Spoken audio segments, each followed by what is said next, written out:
Whenever I picture Glastonbury, I picture a festival where people with names like Tarquin and Sebastian and Tatiana go to spend their parents' money and generally have a nice time for 3 days. And yet that doesn't seem to be what Glastonbury is all about this year.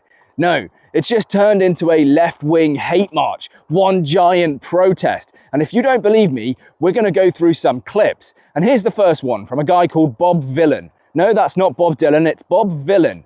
Let's take a look at what Bob had to say. Free, free! Alright, but have you heard this one though? Death, death to the IDF! Death, death to the IDF! Hell yeah, from the river to the sea, Palestine must be, will be, inshallah, it will be free. Not content with the usual pro-Palestine chants, Bob decided to ramp up the level of violent rhetoric. And it's interesting, isn't it? Because I happen to know that calling for the deaths of other groups of people in the UK is a crime. And I know that because Lucy Connolly did something vaguely similar, and she's currently sat in a jail cell, and she will be for another year or so. Except there is one salient difference between Lucy and Bob. Lucy has an aggravating factor, because she's white. So Bob probably doesn't have all that much to worry about, if we're being completely honest. Anyway, Bob has a message for the English people too. Heard you want your country back. Shut the fuck up. Heard you want your country back. You can't have that. The only place I know, stolen right under my nose by ignorant scum, trying to lay claim to a land that ain't theirs anyway. Wait, what did you say? Heard you want your country back. Shut the fuck up. Okay, Bob, so let me get this straight. Modern Israel, from the river to the sea, blah, blah, blah, doesn't actually belong to the Israeli Jews, it belongs to the Palestinians. Okay, and yet England also doesn't belong to the English, instead it belongs to random people like you from the Caribbean.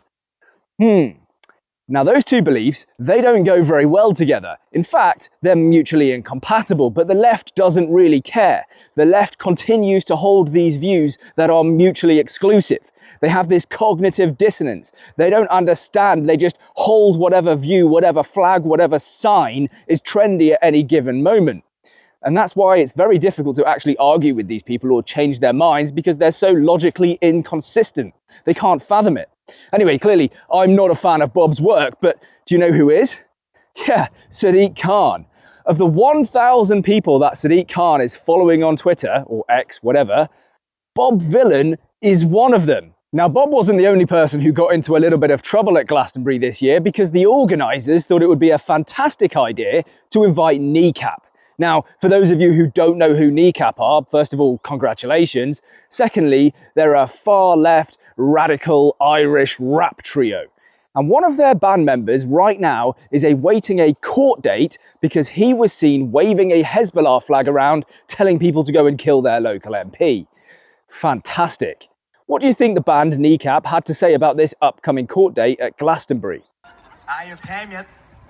It's not the first time there was a miscarriage of justice for an Irish person in the British justice system.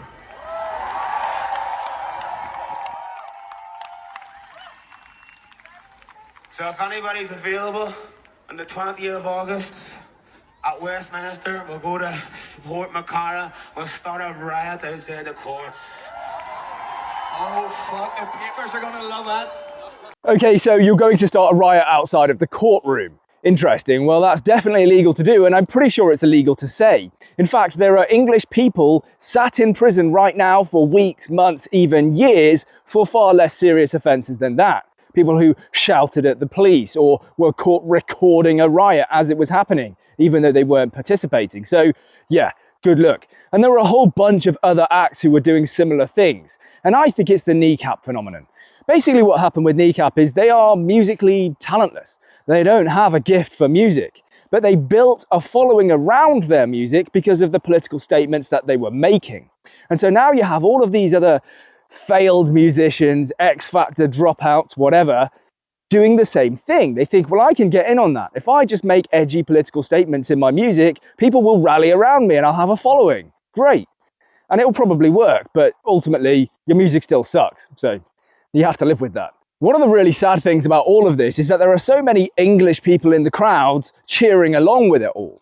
But you have to remember, like I said earlier, these people don't think logically, they don't think consistently. Let me give you another example, right? Glastonbury is surrounded by 13-foot high walls, and yet these are supposedly the No Borders crew.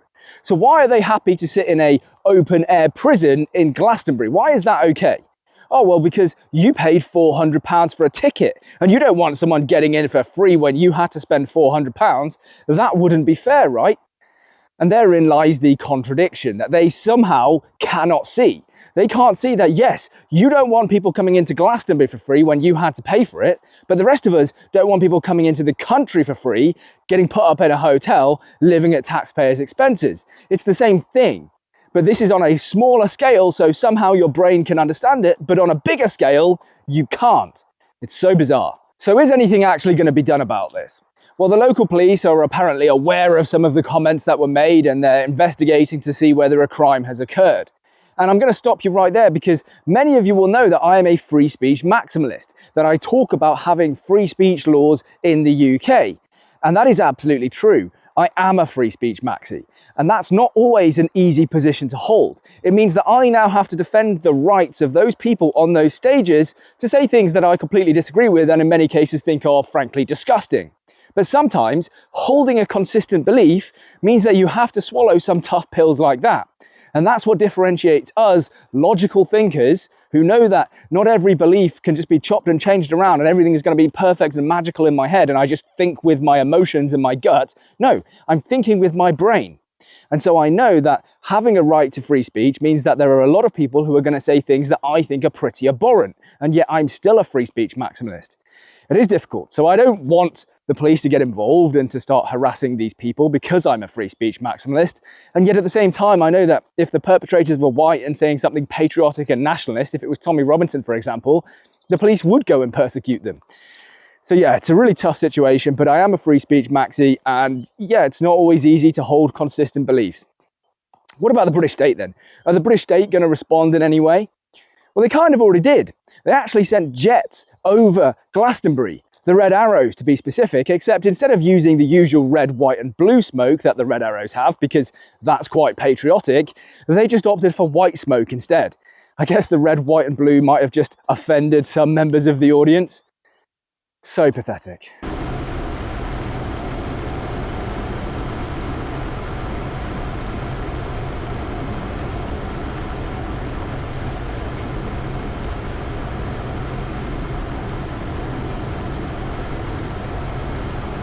To me, that pretty much sums up the state of the country at the moment.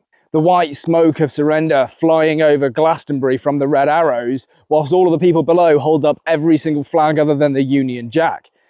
It's really tragic. Anyway, look, I'm going to break the somber mood and I'm going to play something actually genuinely very, very beautiful at the end of this video. But before I do that, please do leave a like, leave a comment, subscribe if you're not already, and I hope that I see you in a future video. Do check out this clip. It's very beautiful, very lovely, and that's what actual musical talent looks like. Right, till the next one.